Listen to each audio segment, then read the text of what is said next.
பரிசுத்த ஆவியின் திரியேக நாமம் நம்மை ஆசீர்வதித்து காப்பதாக. ஆமென். கிறிஸ்து இயேசுவுக்குள் அன்பான இறை மக்களே, உங்கள் யாவருக்கும் இறைமகன் இயேசுவின் நாமத்தினால வாழ்த்துக்களை தெரிவித்துக் கொள்கிறேன். இன்றைய நாளின் சிந்தனைக்காக கலாத்தியர் 5:13 அன்பினால் ஒருவருக்கொருவர் ஊழியம் செய்யுங்கள் என்று ஆண்டவராகிய இயேசு கிறிஸ்து சொல்கிறார்.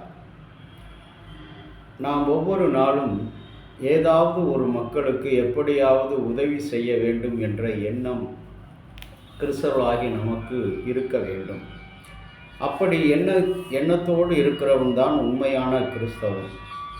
எத்தனை முறை நாம் மற்றவர்களிடத்தில் கேட்டிருக்கிறோம், நான் உனக்கு ஏதாவது செய்ய வேண்டுமா, ஏதாவது செய்ய நினைக்கிறேன் என்ற 2 கேள்விகளை கேட்டிருக்கிறோமா? ஆனால் ஆண்டவராகிய இயேசு கிறிஸ்து தன்னுடைய ஊழியத்தின் பயணத்தில் லூக்கா 19ஆம் அதிகாரத்தில் அவர் புறப்பட்டு வரும்பொழுது திரளான ஜனங்களோடு ஒரு பிறவி குருடன் ஒருவன் அவரிடத்தில் வந்து, ஆண்டவரே, தாவீதின் குமாரனே, எனக்கு இரங்கும் என்று கேட்கிறான். அப்படி கேட்கும் பொழுது அவர் நின்று அவனுடைய குரலை கேட்டு அவர் சொல்லுகிறார், நான் உனக்கு என்ன செய்ய வேண்டும் என்று நினைக்கிறார்? ஆண்டவரே, நான் பார்வை அடைய வேண்டும். இன்றைக்கும் கிறிஸ்தவர்களாகிய நீங்களும் நானும் அன்பு என்ற வார்த்தையில் பிடிக்கப்பட்டவர்களாக இருக்கிறோம். ஆனால் அந்த அன்பை செயல்படுத்தி காட்டுகிறவர்களாக இல்லை என்பதுதான் மிக மிக உண்மையான ஒரு காரியம். கிறிஸ்துவின் அன்பு நம்முடைய உள்ளத்திலே இல்லாத காரணத்தினால்தான் அநேக நேரங்களில் நாம் பிளவுபட்டவர்களாக காணப்படுகிறோம்.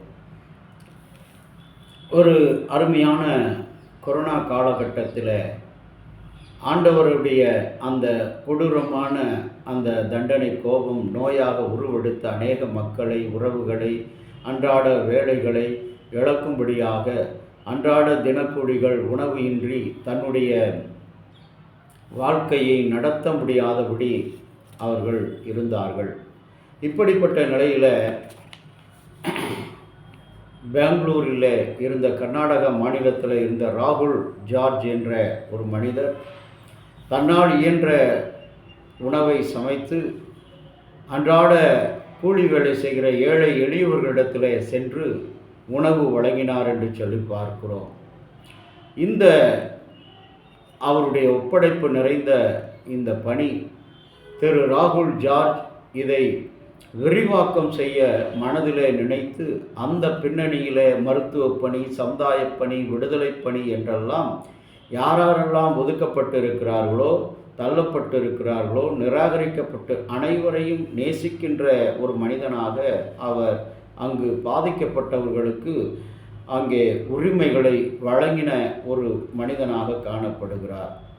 தனிமைப்படுத்தப்பட்ட கொரோனா நோயாளிகளுக்கு உணவு மற்றும் மளிகைப் பொருட்களை வாங்கி வழங்கினார். நீங்கள் எதை செய்தாலும் அதை கடவுளுக்கு செய்கிறோம் என்று நினையுங்கள், அப்பொழுது கர்த்தரில் நம்முடைய விசுவாசமும் நம்முடைய ஊழியமும் மேன்மேலும் பலப்படும். ஆகவே அன்பால் ஊழியம் செய்ய அழைக்கப்பட்டோம். இந்த அழைக்கப்பட்ட அழைப்பு அன்றைக்கு ஏசாயா 6:5 பார்க்கிறோம். ஏசாயா சொல்கிறான், நான் தகுதியற்றவன் என்று சொல்லி தன்னை தாழ்த்துகிறான். நான் பலவீனம் என்று சொல்லி பவுல் தாழ்த்துகிறான். இன்றைக்கு கர்த்தருடைய அழைப்பை அறியாமல், இந்த திருச்சபை பற்றி தெரியாமல், இந்த திருச்சபைக்கு புதிதாக புதிய வரவாக இருந்த ஒவ்வொரு மக்களையும் கடவுள் தம்முடைய அன்பால் இணைத்து கடவுளுடைய ஊழியத்தை செய்யும்படி அவர் அழைத்திருக்கிறார். ஆனால் அழைத்த நாம் அவருடைய அன்பு பணியை செய்கிற மக்களாக இருக்கிறோமா? யாருக்கு? இந்த சிறியவர்களாக இன்றைக்கு காணப்படுகிறவர்கள். இன்றைக்கு அநேக திருச்சபைகளில் பார்க்கும் பொழுது ஒரு சாராரை ஒதுக்கி தள்ளுகிற ஒரு சபை சங்கத்தை பார்க்கிறோம். ஒரு சாராரை சபை சந்தா செலுத்த விடாமல் இருக்கிற ஒரு கூட்டத்தை பார்க்கிறோம். ஒரு சாராருக்கு நிரந்தரமான கர்த்தருடைய வார்த்தையை ஆறுதலாக வழங்கக்கூடிய அந்த தெய்வீக ஆராதனையை நடத்த மறுக்கிற குருவானவர்களை பார்க்கிறோம். என் அன்பு இறை மக்களே, இவையெல்லாம் ஏன் நான் இந்த இடத்துல சுட்டி காட்டுகிறேன்னு சொன்னால், ஆவியானவர் எங்களுக்கு கொடுத்த அந்த அழைப்பு என்ன என்பதை ஒவ்வொரு தலைமைத்துவமும் அன்பினால் அழைக்கப்பட்டோம். ஒருவேளை உன்னுடைய தகுதியோ உன்னுடைய திறமையோ உன்னுடைய ஜனத்தையோ வைத்து உன்னை தெரிந்து கொள்ளவில்லை.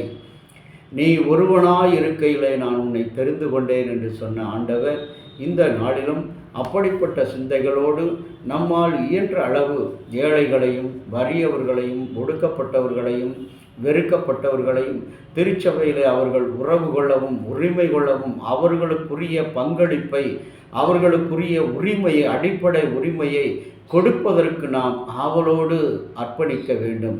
அப்படி அர்ப்பணிக்கிறவர்கள்தான் உண்மையான அன்பால் ஊழியத்தை செய்கிறவர்கள். இல்லை என்றால் அவர்கள் இனத்துக்கு மாத்திரம் தன்னுடைய சாதிக்கு மாத்திரமே இந்த திருச்சபையில் ஊழியம் செய்கிறவர்கள். அது அதிக நாட்கள் நிலைக்காது என்பதையும் ஆண்டவராகிய கடவுள் சொல்கிறார். கண்களை மூடி செபிக்கலாம்.